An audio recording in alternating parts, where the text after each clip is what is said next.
आप सबको जय मसीह की। आज तारीख है 3/5/2026 और हम लोग शाम का वचन पढ़ेंगे। हम पढ़ेंगे पहला राजा की पुस्तक में से 14 और 15 अध्याय। उस समय यरोबाम का बेटा अबिय्याह रोगी हुआ। तब यरोबाम ने अपनी स्त्री से कहा, ऐसा भेष बना कि कोई तुझे पहचान ना सके कि यह यरोबाम की स्त्री है, और शीलो को जा, वहाँ अय्या नबी रहता है। उसने मुझसे कहा था, तू इस प्रजा का राजा होगा। उसके पास तू 10 रोटी और टिकिया और 1 कुप्पी दाखमधु लिए हुए जा, और वह तुझे बताएगा कि लड़के का क्या होगा। यरोबाम की स्त्री ने वैसा ही किया और चलकर शीलो को पहुंची और अय्या के घर पर आई। अय्या तो कुछ सूझना पड़ता था, क्योंकि बुढ़ापे के कारण उसकी आंखें धुंधली पड़ गई थी। और यहोवा ने अय्या से कहा, सुन, यरोबाम की स्त्री तुझसे अपने बेटे के विषय में, जो रोगी है, कुछ पूछने को आती है। तू उससे ये बात कहना, वह तो आकर अपने को दूसरी औरत बनाएगी। जब अय्या ने द्वार में आते हुए उसके पाँव की आहट सुनी, तब कहा, हे यरोबाम की स्त्री, भीतर आ।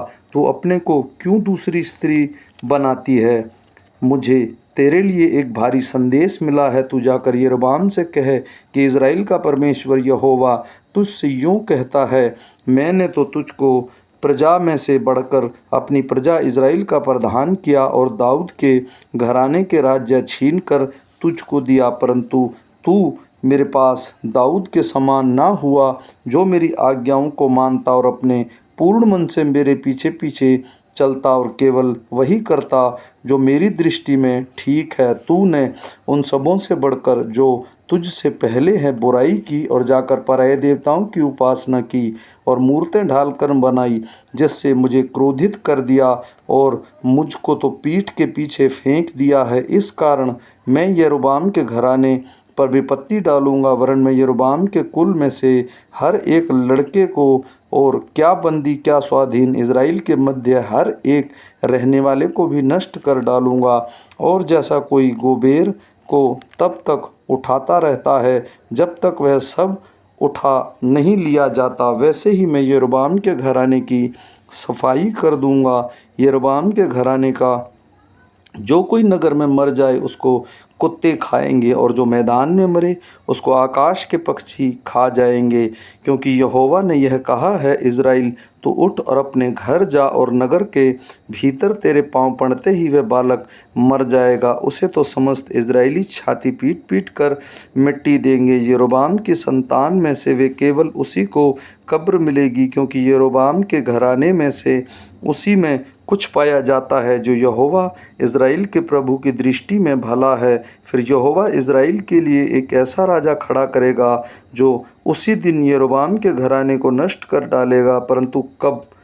यह अभी होगा, क्योंकि यहोवा इज़राइल को ऐसा मारेगा जैसा जल की धारा से नरकट हिलाया जाता है, और उनको उस अच्छी भूमि में से जो उनके पुरखाओं को दी थी उखाड़ कर महानद के पार तितर बितर करेगा, क्योंकि उन्होंने आशूरा नामक मूर्तें अपने लिए बनाकर यहोवा को क्रोध दिलाया। और उन पापों के कारण जो यरोबाम ने किए और इज़राइल के कराए थे, यहोवा इज़राइल को त्याग देगा। तब यरोबाम की स्त्री विदा होकर चली और तिर्जा को आई, और वह भवन की देवड़ी पर जैसे ही पहुंची वह बालक मर गया। तब यहोवा के वचन के अनुसार जो उसने अपने दास अय्या नबी से कहलवाया था, समस्त इज़राइलियों ने उसको मिट्टी देकर उसके लिए शोक मनाया।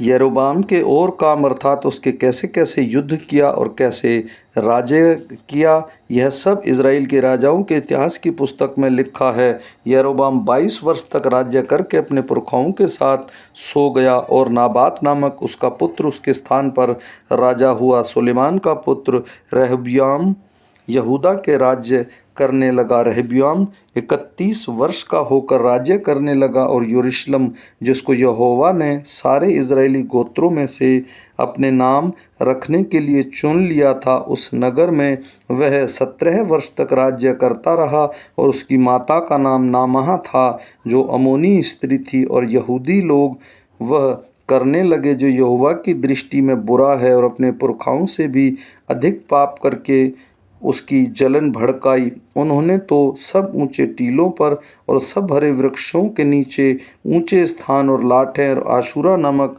मूर्तें बना ली। और उनके देश में पुरुषगामी भी थे।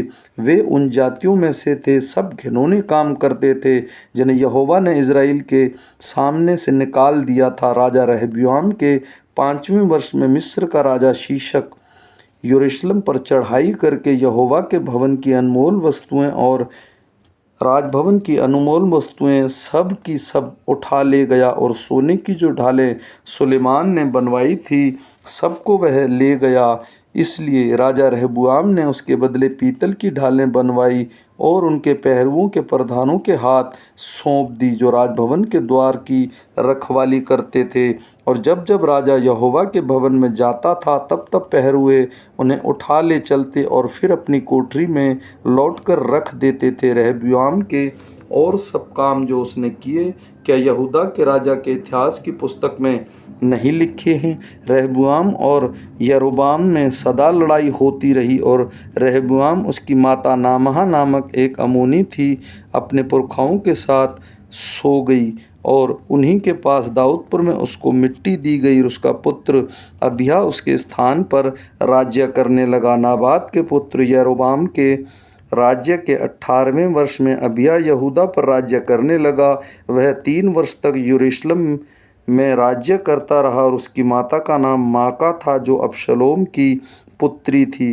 वह वैसे ही पापों की लीक पर चलता रहा जैसे उसके पिता ने उससे पहले किए थे, और उसका मन अपने परमेश्वर यहोवा की ओर अपने दादा दाऊद के समान पूरी रीति से ना लगा रहा। तो भी दाऊद के कारण उसके परमेश्वर यहोवा ने यरूशलेम में उसके एक दीपक दिया, अर्थात उसके पुत्र को उसके बाद ठहराया और यरूशलेम को बनाए रखा, क्योंकि दाऊद वह किया करता था जो यहोवा की दृष्टि में ठीक था, और हित्ती उरिय्याह की बात के सिवाय और किसी बात में यहोवा की किसी आज्ञा से जीवन भर कभी ना मुड़ा।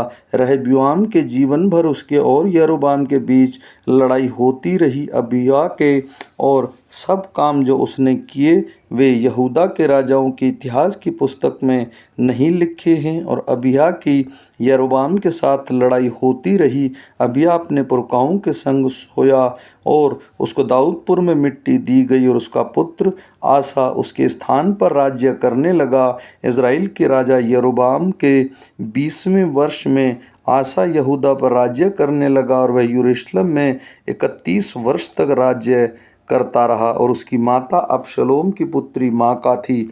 आसा ने अपने मूल पुरुष दाऊद के समान वही किया जो यहोवा की दृष्टि में ठीक था। उसने तो पुरुषगामी को देश से निकाल दिया, और जितनी मूर्तें उसके पुरखाओं ने बनाई थी उन सबों को उसने दूर कर दिया।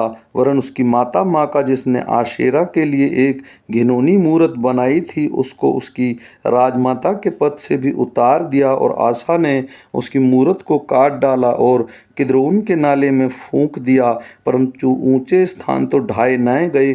तो भी आशा का मन जीवन भर यहोवा की ओर पूरी रीति से लगा रहा, और जो सोना चांदी के पात्र उसके पिता ने अर्पण किए थे और जो उसके समय अर्पण किए थे, उन सबों को उसने यहोवा के भवन में पहुंचा दिया।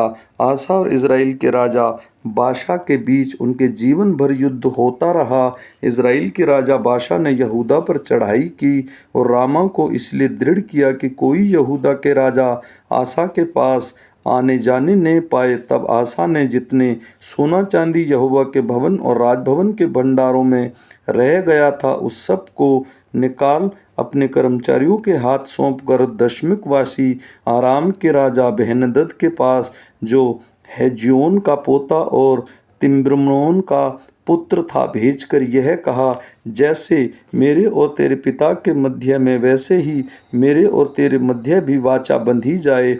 जैसे मैं तेरे पास चांदी सोने की भेंट भेजता हूँ, इसलिए आ इज़राइल के राजा बाशा के साथ की अपनी वाचा को टाल दे कि वह मेरे पास से चला जाए। राजा आशा की यह बात मानकर बेहनदद ने अपने दलों के प्रधान से इज़राइली नगरों पर चढ़ाई करवाकर इय्योन, दान, अबीमेलेक और समस्त कित्रोत और नप्ताली के समस्त देश को पूरा जीत लिया। यह सुनकर बाशा ने रामा को दृढ़ करना छोड़ दिया और तिर्सा में रहने लगा। तब राजा आसा ने सारे यहूदा में प्रचार कराया और कोई अनसुना ना रहा। तब वे रामा के पत्थरों और लकड़ी को जो उसने बाशान उससे दृढ़ करता था उठाकर ले गए और उसके राजा आसा ने ब्यामीन के गेबा और मिस्पा को दृढ़ किया। आसा के अन्य कार्य और उसकी वीरता जो कुछ उसने किया और जो नगर उसने दृढ़ किए, क्या यह सब यहूदा के राजाओं के इतिहास की पुस्तक में नहीं लिखा है? परंतु उसके बुढ़ापे में उसे पाँवों का रोग लग गया। आसा अपने पुरखाओं के संग सो गया और उसके कोई मूल पुरुष दाऊद के नगर में उन्हीं के पास मिट्टी दी गई और उसका पुत्र यहोशापात उसके स्थान पर राज्य करने लगा। यहूदा के राजा आसा के दूसरे वर्ष में यरोबाम का पुत्र नाबाद इज़राइल पर राज्य करने लगा और 2 वर्ष तक राज्य करता रहा। उसने वह काम किया जो यहोवा की दृष्टि में बुरा था और उसने अपने पिता के मार्ग पर वही पाप करता हुआ चलता रहा जो उसने इज़राइल से कराया था। नाबाद समस्त इज़राइल समेत फिलिस्तीशियों के देश के गिबोन नगर को घेरे था और इसकार के गोत्र के अहिया के पुत्र बाशा ने उसके विरुद्ध राजद्रोह की गोष्ठी करके गिबोन के पास उसको मार डाला। इस प्रकार यहूदा के राजा आशा के तीसरे वर्ष में बाशा ने नाबाद को मार डाला और उसके स्थान पर राजा बन गया। राजा होते ही बाशा ने यरोबाम के समस्त घराने को मार डाला। उसने यरोबाम के वंश को यहाँ तक नष्ट किया कि एक भी जीवित न रहा। यह सब यहोवा के उस वचन के अनुसार हुआ जो उसने अपने दास शीलोवासी अय्या से कहलवाया था। यह इस कारण हुआ कि यरोबाम ने समय पाप किया और इज़राइल से भी करवाए थे और उसने इज़राइल के परमेश्वर यहोवा को क्रोधित किया था। नाबाद के और सब काम जो उसने किए, क्या वह इज़राइल के राजाओं के इतिहास की पुस्तक में नहीं लिखे हैं?